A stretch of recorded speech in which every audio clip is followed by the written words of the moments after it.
د افغانستان پخواني ولسمشر حامد کرزي زړونه وګټل. د کرزي ډیر کلک ملاتړ او ستره هڅه د افغان شتمنۍ د بیرته راګرځولو لپاره.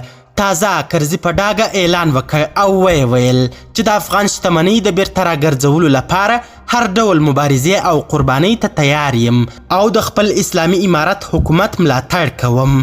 دا چې کرزي نور څه ویلي او د افغان شتمنۍ د بیا ځلې لاسته راوړلو لپاره کومه قرباني او مبارزه پیل کړې، بشپړ حال را سره روانه ویډیو کې وګورئ.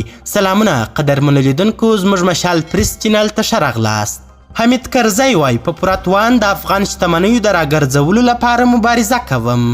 پخواني ولسمشر حامد کرزي نن په یوه خبري کانفرنس کې پر امریکا غږ وکړ چې د افغانستان د خلکو شتمني دوی ته وسپاري او پر امریکایي وګړو د ویشلو پریکړه دې بیرته واخلي. نوموړي چې نن یې په یوه خبري کانفرنس کې بهرنیو او کورنیو رسنیو ته خبرې کولې وویل چې د بایډن پریکړه له ټولو نړیوالو قوانینو او موازینو سره په ټکر کې عمل دی. د ده په وینا امریکا د سپټمبر د 11مې پیښې قربانیانو په پلمه د افغانستان د خلکو شتمني نیمایي کړې ده، په داسې حال کې چې افغانان تر بل هر چا ډیر د ترهګرۍ او ترهګرو ډلو د ورانکاره فعالیتونو قرباني دي. نوموړي وویل چې دا شتمني باید آزاده کړل سي ځکه دا د افغانستان د خلکو شتمني ده او په هیڅ حکومت او نظام پورې اړه نه لري. ښاغلي کرزي نوي حکومت او د افغانستان بانک ته ډاډ ورکړ چې د دې پیسو په راګرځولو کې هر اړخیز ملاتړ کوي. ښاغلي کرزي همداراز وویل چې د ترهګرو ډلو د فعالیتونو مرکزونه، سیمې او ملاتړي ټولې نړۍ ته معلوم دي او دا تر لمر روښانه ده چې اسامه بن لادن او فعالیتونه یې له پاکستان اداره کېدل او دی په یوه نظامي مرکز کې د امریکایي ځواکونو له لوري ووژل سو.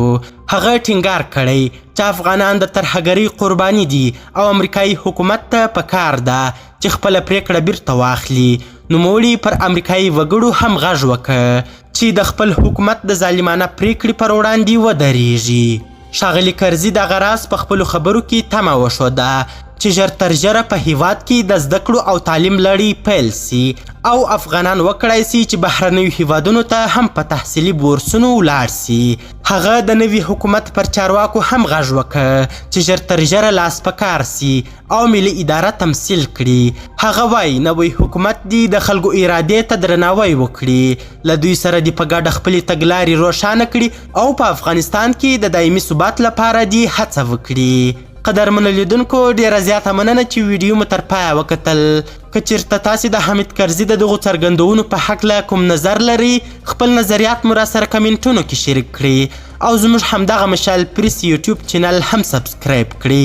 تر بیا او بلې ویډیو ښه وخت ښې چارې، د الله په امان.